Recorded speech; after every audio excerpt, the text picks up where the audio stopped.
Cheerio! This lesson is about culture. What is it and how does it affect our lives and what has it got to do with religion? So let's start with the first question. What is culture? In one word, culture is everything. It's everything about your daily life. Everything normal, the norms in your daily life, the way you behave, sometimes even the things you think. It's all part of your culture. I'm not going to talk like that for the rest of this video. I just wanted to kind of kick it off with that, sounding a little bit more cultured as we discuss culture here. So culture is something that is passed from generation to generation. And it's something that we need to keep in mind isn't American culture or Texan culture or foreign cultures. It can be something on an individual basis. My culture, my daily life is different from my next door neighbors. Their culture is different from ours, even though we're both same socioeconomic background, we both have similar upbringings and so on.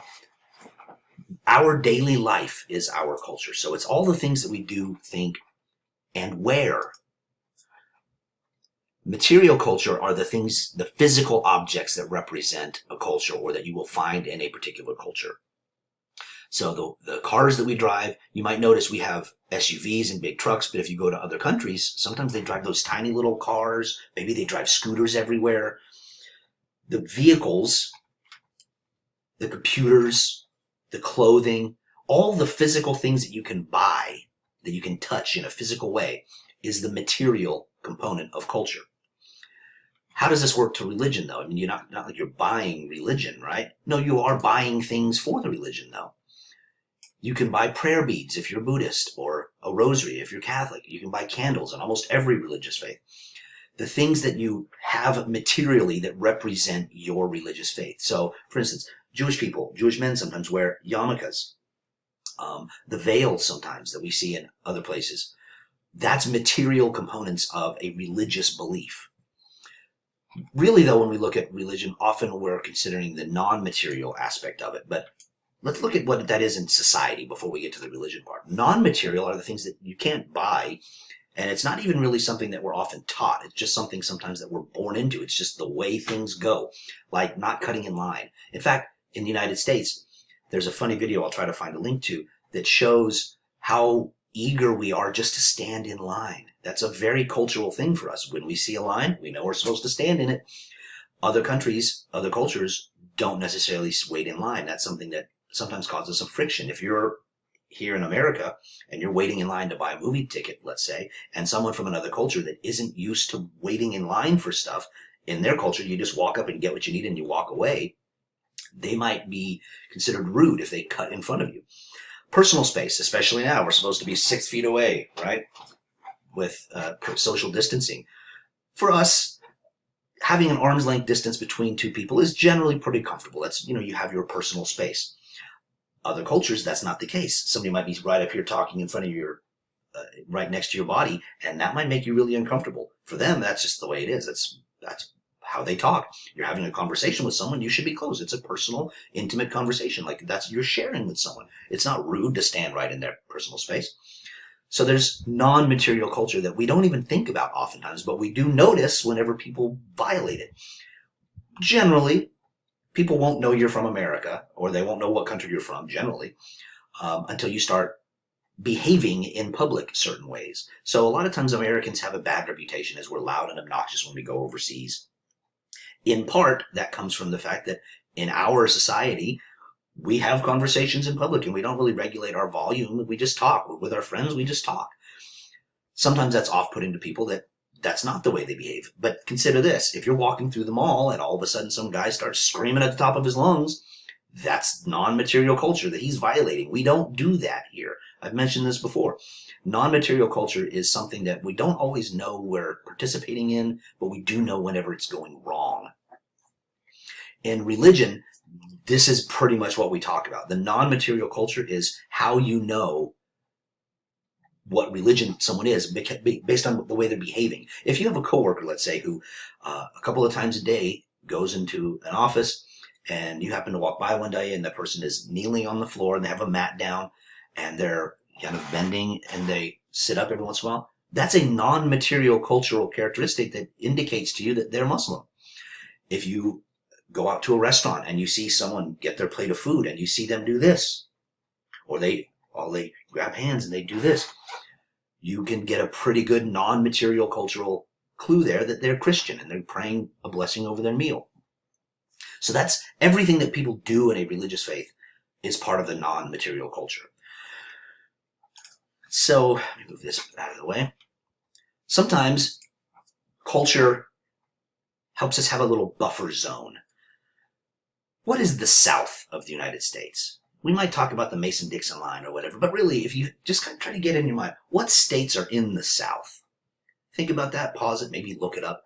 That's a buffer zone that's based on geography, but it's kind of even then, we don't have like a clear, there's this river to this river, and this mountain to this mountain means you're in the South.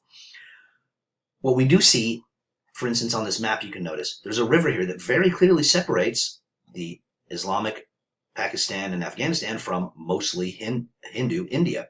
You have the Himalayan mountains here that separate very easily from more Buddhist China, which isn't shown on the map.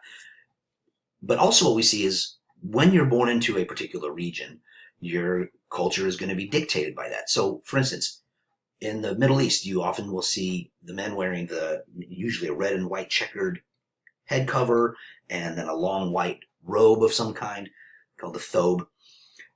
There's cultural reasons for that, but there's also geographic reasons for that. And actually the culture came from the geography. You're wearing this headdress because if you're going out into a sandstorm, you need to be able to cover and protect your face somehow. And so you're going to wrap this thing around to protect you. You're wearing a long white robe, usually white, because it's hot in the desert. And white is a very cool color. And it's also light material. It's free flowing so that you're not going to be baking in the sun. That's a geographic thing that has caused a cultural characteristic. If I was to go to the middle of the desert in Saudi Arabia or wherever, wearing a polo and khakis, I'm probably going to be kind of uncomfortable compared to the people who live there and dress a certain way. But how do we learn these things? How do we get that into us? How do we know what our culture is? No matter what it is, we're born into it, we're raised into it. And this is why culture is also something that can be an individual basis.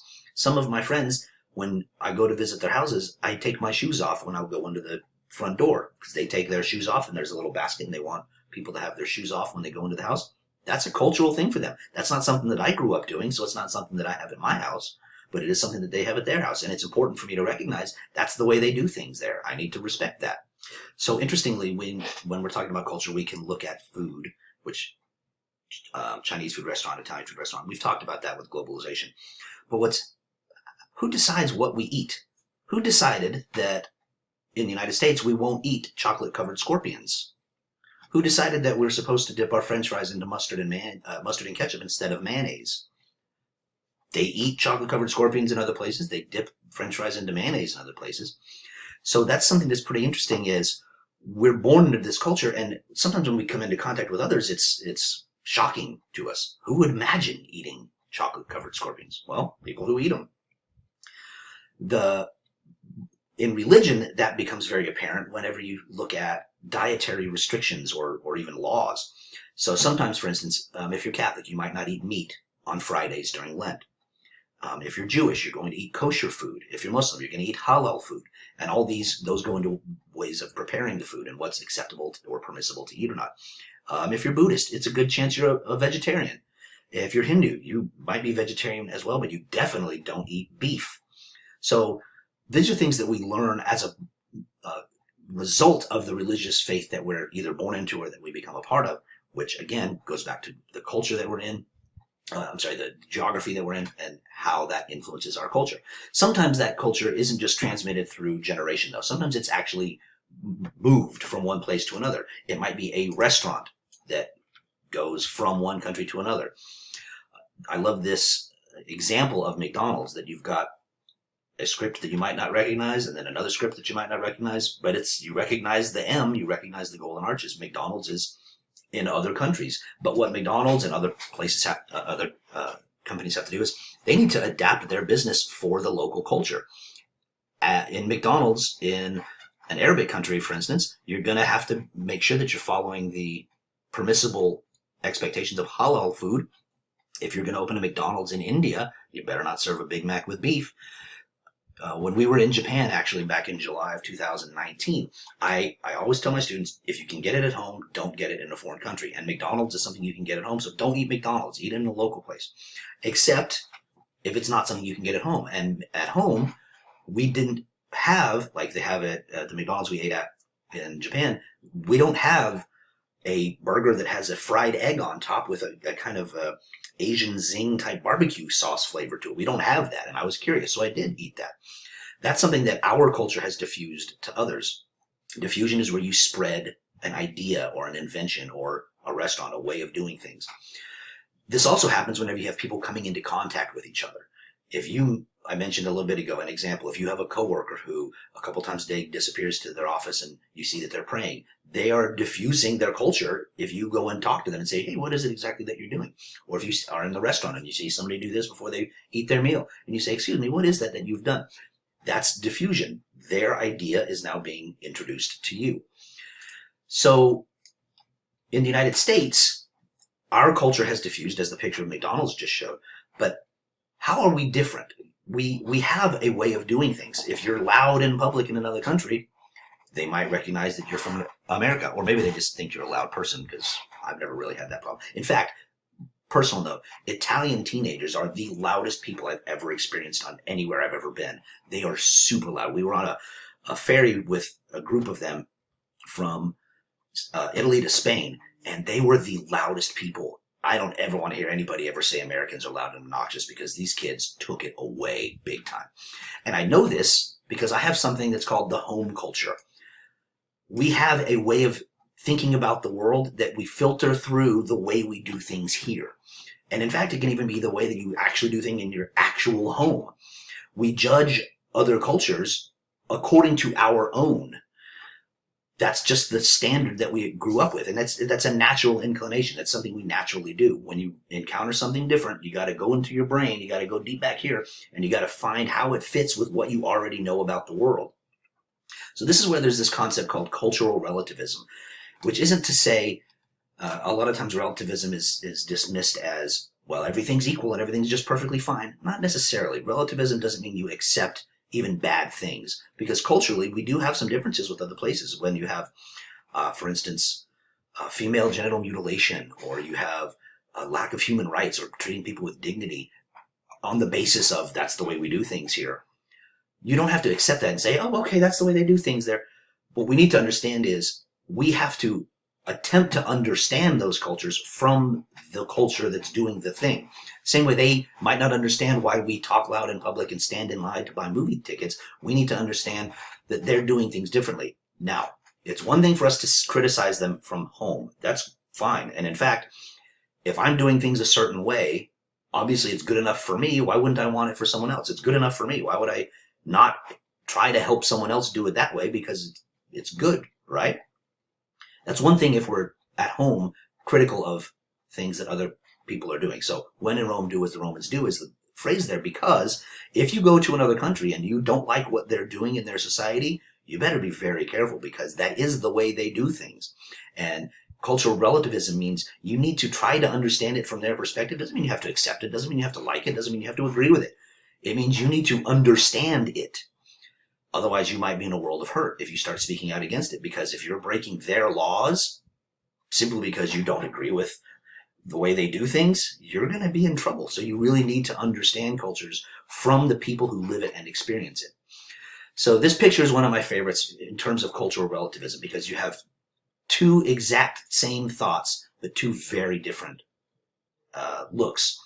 So there was a time that I spent in Paris that my first time really in a foreign country, that was very educational for me. And so culture, the more you're exposed to it, the more you understand about the world. And it doesn't mean that you're abandoning your culture in favor of another, or that you're judging one as good and one as bad. It means you're trying to understand, and it helps you learn more about yourself. So your challenge is, go try to challenge yourself once we can be not socially distanced anymore.